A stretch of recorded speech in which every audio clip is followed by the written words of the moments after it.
Hello प्यारे बच्चों, आज हम साइंस की वर्कशीट नंबर 52 करेंगे। आनुवंशिकता एवं जैव विकास, द्विसंकर क्रॉस। दो पौधे के दो जोड़ी विकल्पी लक्षणों के मध्य क्रॉस संकरण को द्विसंकर क्रॉस कहा जाता है। उदाहरण के लिए किसी पौधे के बीज के आकार और रंग में अंतर। ग्रेगर मेंडल ने द्विसंकर क्रॉसों दो विशेषकों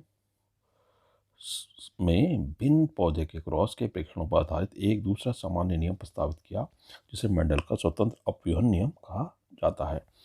मेंडल का स्वतंत्र अपव्यूहन या वर्गीकरण का नियम कहता है कि जब किसी संकर में लक्षणों के दो जोड़े लिए जाते हैं तो किसी एक जोड़े का लक्षण विसंयोजन दूसरे जोड़े से स्वतंत्र होता है, यानी लक्षण अलग अलग हो जाते हैं।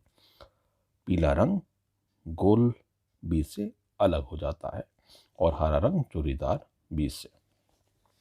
क्या होता है कि जब मटर के पौधे में एक विकल्पी जोड़े के स्थान पर दो विकल्पी जोड़ों का अध्ययन करने के लिए संकरण कराया जाए, गोल बीज वाले लंबे पौधे का यदि झुर्रीदार बीज वाले पौने पौधे से संकरण कराया जाए तो प्राप्त संतति कैसी होगी।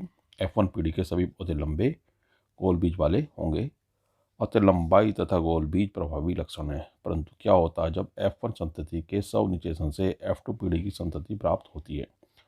पनेट वर्ग नामक आरेख के अध्ययन की सहायता से जनकों द्वारा युग्मकों का उत्पादन, युग्मनजों, जायकटों का निर्माण, F1 F2 संतति पौधों को समझाया जा सकता है। RRYY पौधे में अर्धसूत्रण कोशिका विभाजन स्वरूप अंड और पराग उत्पादन के समय जीन के दो जोड़ी के स्वतंत्र विसंयोजन को समझने के लिए पनेट वर्ग का सफलतापूर्वक प्रयोग किया जा सकता है।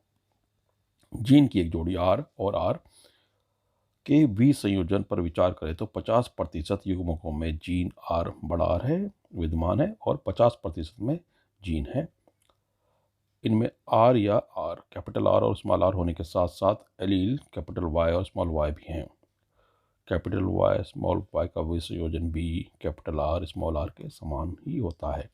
याद रखने लायक महत्वपूर्ण बात यह है कि 50% कैपिटल R और 50% स्मॉल r का विसंयोजन 50% Y और 50% स्मॉल y के विसंयोजन से स्वतंत्र है। अतः आठ धारी युग्मकों के 50% में y और दूसरे 50% में स्मॉल y। इस प्रकार स्मॉल आठ धारी युग्मकों में 50% में कैपिटल Y तथा शेष 50% में स्मॉल y जीन है, यानी वो आपस में स्वतंत्र हो चुके हैं।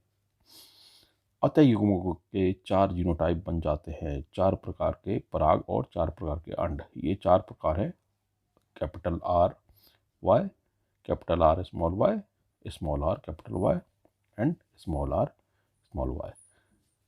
यहाँ स्मॉल का मतलब है रिसेसिव अप्रभावी लक्षण वाले जीन और कैपिटल यानी बड़े R और Y का मतलब है प्रभावी लक्षण। प्रत्येक की संख्या कुल युग्मकों की 25% अर्थात 1/4 है। अब आप नेटवर्क के दो पार्श्वों में अंड और पराग लिखेंगे तो इन युग्मनजों के संगठनों का पता करना आसान होगा जिनसे F2 पौधे उत्पन्न हो। यहाँ F2 संतति में फिनोटाइप अनुपात है 9:3:3:1। पनेट वर्ग नामक आरेख के अध्ययन की सहायता से जनकों द्वारा युग्मकों का उत्पादन, युग्मनजों, जायकटों का निर्माण, F1 F2 संतति पादपों को समझाया जा सकता है। द्विसंकर क्रॉस के परिणाम जिनमें जनक दो जोड़ी विपरीत विशेषकों में भिन्न थे, जैसे बीज का रंग, बीज की आकृति यानी और झुर्रीदार हरा ले लिया, इधर गोल और पीला ले लिया, तो RY कैपिटल RY और स्मॉल RY।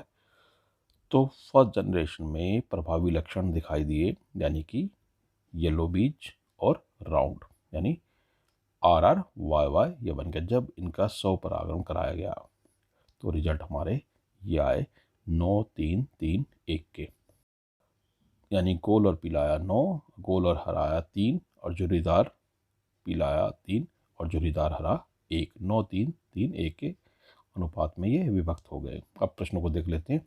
द्विसंकर क्रॉस और नेटवर्क की परिभाषा लिखें। द्विसंकर क्रॉस दो पौधे के दो जोड़ी विकल्पी लक्षणों के मध्य क्रॉस संकरण को द्विसंकर क्रॉस कहा जाता है। उदाहरण के लिए किसी पौधे के बीज के आकार और रंग में अंतर। और पनेट वर्ग नामक आरेख के अध्ययन की सहायता से जनकों द्वारा युग्मकों का उत्पादन, युग्मनजों, जैकेटों का निर्माण, F1 F2 संतति पादपों को समझाया जा सकता है। आप ये देख सकते हो ऊपर जो ये स्क्वायर है ये पनेट वर्ग है। प्रश्न 2, मेंडल का स्वतंत्र वर्गीकरण नियम लिखें।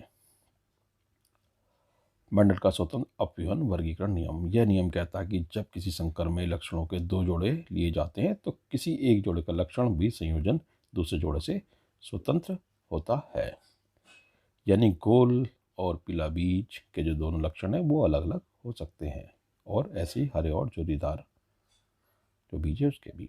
प्रश्न 3 है, गोल पीले बीजों के साथ मटर के पौधे में आत्म परागण यानी स्वपरागण के बाद मंडल द्वारा निम्नलिखित प्रकार के बीज प्राप्त किए। इन परिणामों को विश्लेषण करें और वंशागति के सिद्धांत का वर्णन करें जो इन परिणामों की व्याख्या करता है।